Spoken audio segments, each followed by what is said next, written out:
Howdy, y'all, and welcome back to another episode of From the East Side, TexAgs student podcast for students, by students. I am one of your co-hosts, Kay Nagley, alongside Mr. Luke Evangelist, and we are very excited because we have some Pack Reed propaganda going on this week. Yep, we are on campus asking A&M students what they know about Aggie basketball ahead of a big-time tip-off against Ohio State in Columbus.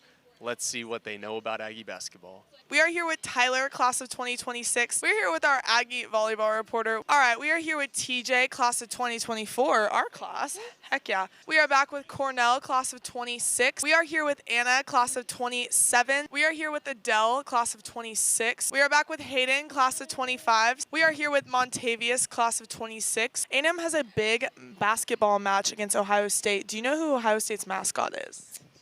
The Buckeyes. They're like the Buckeyes. The Buckeye. The Buckeyes. I don't know their mascot. Could you take any guess, any possibility? Eagles. They're the Buckeyes. They are the Buckeyes. I do not. Can you give me a guess? Mascot Ohio State, is that OSU or is that another one? That's one of them. Okay, I'm gonna go with like a chicken. Close. It's a Buckeye, but yeah. Yeah. Does Correct. anything interesting happen in Ohio? Does anything interesting happen in Ohio? I guess swag in Ohio. I don't know. I have no idea. Absolutely not. The only thing they have is a really good amusement park called Cedar Park. It's so fun. No. No. Does anything interesting go on in Ohio? It's a weird state. That's as much as I know. Skibidi toilet. Wait, what? Skibidi toilet. You know? I'm not familiar. Inform us. Oh, so basically, there's like this thing that like small millennials, like Gen Z, I think they're called, right? They say this thing called skibidi toilet only in Ohio, right?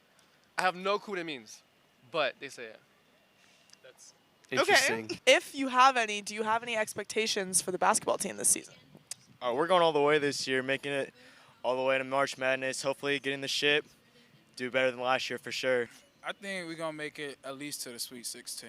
I expect the same as last year, if not better. I think we're going to do amazing. I know we don't have Dennis the Menace anymore, but I think we're still going to kill it. They're high, after last year.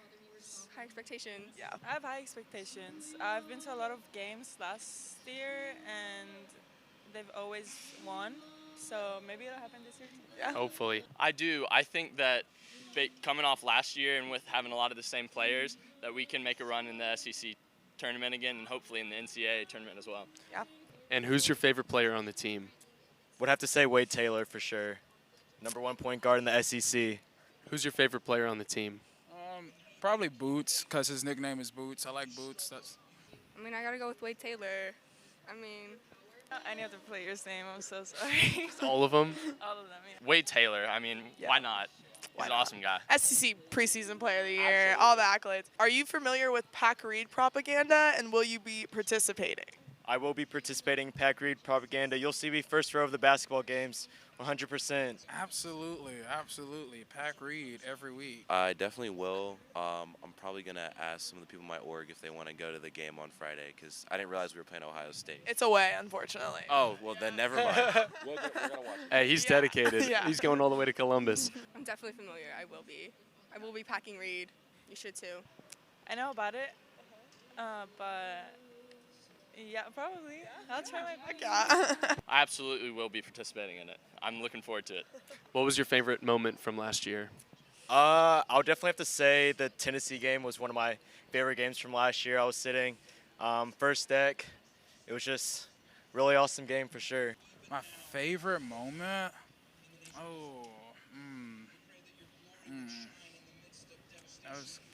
had a lot. One of the I conference think one of the games. best ones was when we were in the SEC tournament. What's his name? I forget his first name. His last name, Washington. Solomon. Solomon Washington. He made this amazing dunk. It was so awesome. The crowd went insane. Last year, I would have to say the Bama game, because I got on the Jumbotron with the sign that said, "Hide your cousins." Making the tournament, that was pretty good. Last season, I think, honestly, the Tennessee game. A lot of people would say the Alabama game, but I went into the Tennessee game, really enjoyed getting back at their head coach after some things were said. But glad to pull out the win in that one. So now we're going to play a little game called Who Said It, Buzz Williams or Shakespeare, okay? We over-exaggerated yesterday. We overestimate tomorrow. We underestimate today. Who said that? Buzz Williams. Shakespeare? Buzz. I'm gonna go Buzz Williams. The coach. Buzz Williams. Definitely Buzz. It's Buzz.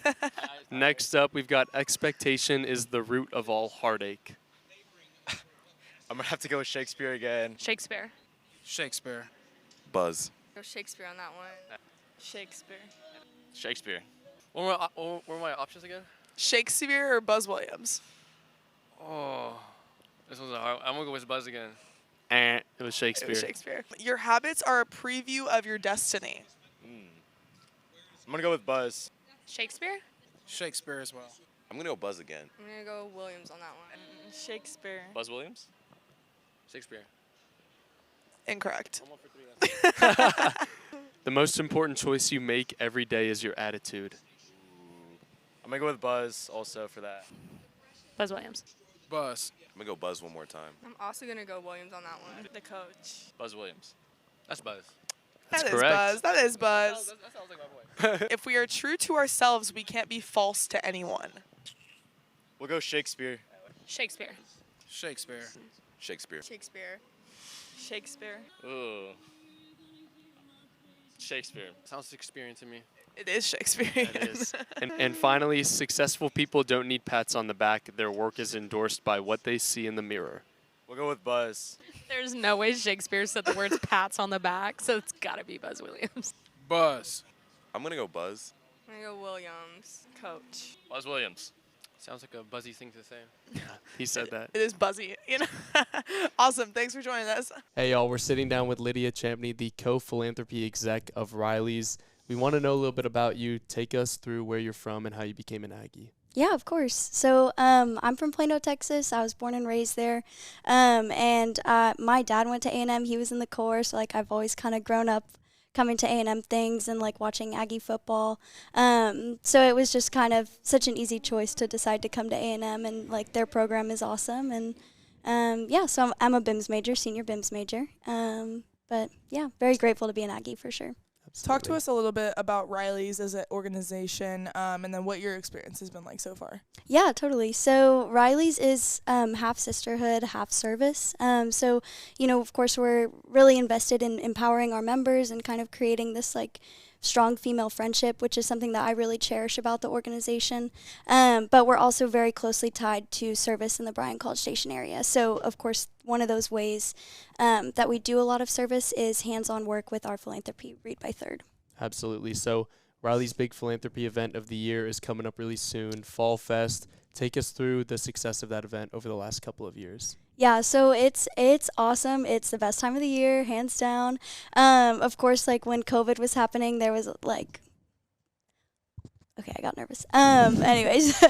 Anyways, but when COVID was happening, that kind of like threw a wrench in some things. But overall, the event is like just a huge hit. It's really fun to see like the Read by Third families and those kids come and visit and kind of get to like participate in the festival. And last year we actually were able to raise $18,000 for the philanthropy, which is incredible. And we're hoping to raise the same amount, if not more, this year. So. For someone that's not familiar, can you take us through exactly what goes on at Fall Fest? Yeah, so we've just got a bunch of really fun activities. We have a couple of different companies featured there. We're going to have Fat Shack there giving out some fried Oreos. We have this equine company called Equine Enlightenment, and they always come and bring their horses.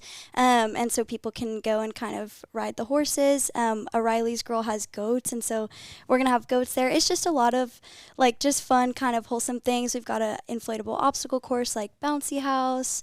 We'll have free food. You get a ticket, live music, and just kind of come hang out. Like it's a great way to kind of spend time outdoors and just like enjoy the weather, enjoy the music, and of course like enjoy all the animals. And we also have a caricature artist this year, so that's very exciting. I'm gonna get a caricature drawn for sure. I need that too. Can you take us through Ryllies' partnership with Read by Third and what it means to y'all, how Fall Fest benefits Read by Third?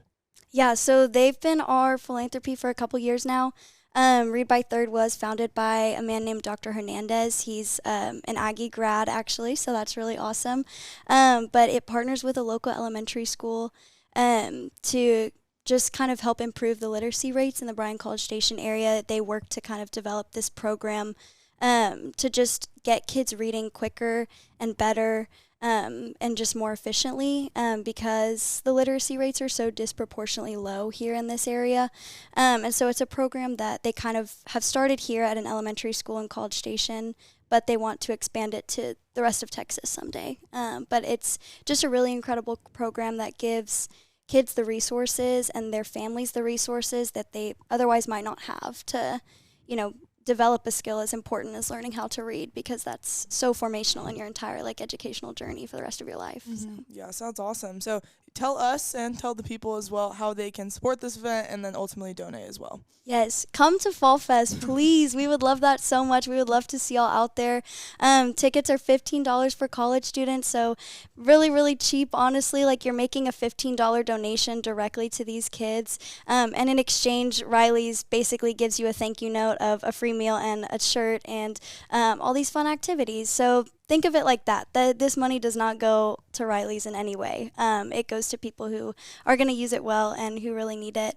And yeah, if you're not interested in coming to Fall Fest, we still would love to have y'all donate and just support the cause. And yeah, it'd be really awesome. Yeah, we're going to have a link down below in the description of how to get involved and buy a ticket or donate. And then if you could tell everyone the Instagrams and social medias that y'all are using to spread the message. Yeah, totally. So you're going to want to follow Ryllies TAMU. That's going to have a lot of big information. Also Ryllies Fall Fest on Instagram.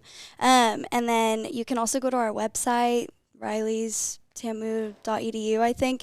And that'll also have some information there. But Instagram's probably going to be the main way to get that information for sure. Awesome. Thank you so much, Lydia. Yeah, of course. Thank y'all so much. Thank you so much to Lydia for coming by and talking to us about Fall Fest. Make sure to check out the link below on how to support. Now let's head back outside and chat with Kennedy Cavin, our Aggie volleyball reporter, about Pack and Read. Howdy, y'all. We are back with TexAgs student volleyball reporter Kennedy Cavin. So, Kennedy, Aggies just lost a 5-set heartbreaker, unfortunately, to number 24 Auburn this past weekend. If you could just take us back for that game. It was a really evenly played match. The Aggie block was unable to produce until the third set, which was a little disappointing to see, and I feel like it would have sent them over the edge in that second set, which they lost. They won first and third, lost second, fourth, and fifth. But I think if that block would have awoken in the second set, it could have sent them over the edge, and it could have been a pretty easy win for them. But it was a really evenly played match. Coach Morrison says, every team in the SEC is good. I think Auburn is the most evenly matched team that they've played all season. But it was a heartbreaker. It could have gone either way, and for the night, it just went Auburn's way. Yeah. A&M volleyball started conference play 6-2, but they're 1-4 in their last 5 games. 3 of those 4 losses were to top 25 teams, and 3 of those 4 losses were at home. What needs to change moving forward? Well, that's just SEC play, first of all. Every team in the SEC is good. You're not going to play a subpar team, I think that there's some morale that might be a little low right now currently, so I think they pick that up tail end of the season. It could start going their way a little better, but top 25 matchups are hard to win, especially when you're not ranked. You don't have that confidence of being ranked and that little chip on your shoulder. But I don't know, it's nothing that needs to necessarily change. I think it's they play tough all season long. So who is a player on the team that's just really shined or showed out the last couple of matches? The last couple of matches, I'm going to have to say Logan. Logan Lednicki, she has been incredible since she stepped foot on campus her freshman year. These last few games, though, she has really been showing out. I think she had 20 kills, maybe 19 kills this last game against Auburn. And they're not just little pity-patty kills over the net. She's hitting them hard. She's hitting them through the block, through the defense. She's been playing absolutely lights out, incredible. With 5 conference games remaining, the Aggies sit at 5th place in the SEC at 7-6. 2 of those remaining games are against Tennessee and Kentucky, 2 of the top teams in the league. Do you think the Aggies can knock off someone at the top to end the regular season? 100%. You saw it against Florida. This team is definitely able to knock off top 25 teams, top 10 teams, top 5 teams. I think it's just about how they play the day of and if they're going to be blocking efficiently or if they're not, or if their offense is going to be clicking on all cylinders with Caroline and Biana and Logan, all of them getting massive amounts of kills all at the same time. I think they could take down anybody. Like Luke said, just 5 conference games remaining. What do you think, or do you think this team has NCAA tournament aspirations? Oh, 100%. I think that if everything goes correctly, I think this is a second or third round team that we have on our hands, honestly. I think next year you're talking even further run just because of experience. But, yeah, 100%. These girls have it in them, and they've showed that throughout the season. I think they're just a little bit of a lull right now. But I think going into post-season play, post-conference play, I think it's going to be a new team that you're going to see. Yeah, hopefully we see Jamie Morrison cook real soon. Let's go to Kylie Stoner. We're going to be talking some Aggie soccer. Hey, y'all, we're back talking Aggie soccer with our student soccer reporter, Kylie Stoner. Aggie soccer is fresh off a run at the SEC tournament. How important was that week in Pensacola? I think it was really important for the Aggies as they probably had the NCAA tournament in the bag before, but they definitely didn't have hosting the NCAA tournament in the bag. I personally didn't think they were going to end up hosting after that semifinal loss, but here we are. Yeah.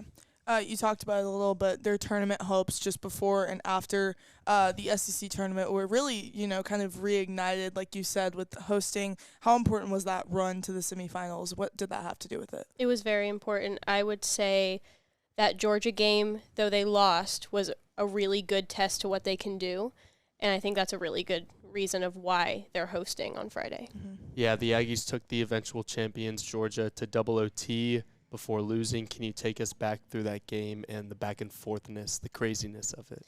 Yeah, so in Pensacola, Taylor Jernigan scored the first goal. Can't remember how they leveled, and then it went into double overtime, which is 2 10-minute halves. And they went up, and then we came back, they had 2 penalty kick attempts and missed both of them, which was kind of crazy. Because they had one, and then, I can't remember, Georgia's goalie stepped off the line too early. So they got to retake it and missed the second one as well. So then they leveled a little bit later, and then the very end, 27 seconds left. Can't remember. I think it was Croy Bethune scored with 27 seconds left on the clock. So it was a real heartbreaker for them, but looking ahead to the NCAA tournament. Yeah, so like before even the SEC tournament, just regular season, looking back, what was your favorite moment covering this team this year? It was stressful, but I would say the Texas Southern game, the 10-0 win, having to tweet it and write it at the same time when there was a goal every 2 minutes. It was kind of crazy. Yeah. But just seeing the life kind of come back to the team in that game was great. So I would say that Texas Southern match early in the season. Okay. What's next for this team facing Colorado, hosting at Ellis? And you never want to look too far ahead, but they're in the same region as Florida State. And A&M is the only team that Florida State did not beat this year. What are your expectations for the NCAA tournament? I would hope that the Aggies could beat Colorado. It's not going to be an easy game, I would say. Colorado has 13 wins under the belt. We only have 9 total over the season. The last time Colorado and the Aggies played was in the Big 12 tournament in 2010 when we beat them in penalty kicks. So it's a close matchup. I think they lost in the same season, in the 2010 season, right before that. So it's going to be a tough game. Different, obviously, 13 years later. A lot can change. Just with the Aggies' new offensive start with Jasmine Wilkinson, Taylor Jernigan, Sammy Smith, I think it can pull ahead for the Aggies for sure. And then Florida State, like you said, is a difficult opponent. Number 1 in the RPI, number 1 seed in the quadrant of the NCAA bracket. I think there's always a possibility. You don't know where it's going to be held yet until the games are played, but I think it's a good chance that we could make it there and maybe even past that. Yeah, G. Guerreri and the Aggies have a big one on Friday, so make sure to get out to Ellis, 7 p.m., correct? 7 p.m., free for students. 7 p.m., make sure you get to Ellis. Okay, what are your favorite things to do in Ohio? Outside of my favorite thing to do, I know it's other people's, is watching the sidelines of particular Ohio teams and stealing signs. But my favorite thing to do, on TV at least, is watch the most attractive quarterback in the NFL. Oh, okay, Joe. Brr. Yeah. Well, speaking of stealing signs, a team from Ohio may need to be on the other end of that to steal A&M basketball signs when Texas A&M heads to Columbus to play Ohio State. That is a 6 p.m. tip at Ohio State. Make sure to pack Columbus and beat the hell out of Ohio State. Thanks for tuning in for another episode of From the East Side. See you next time.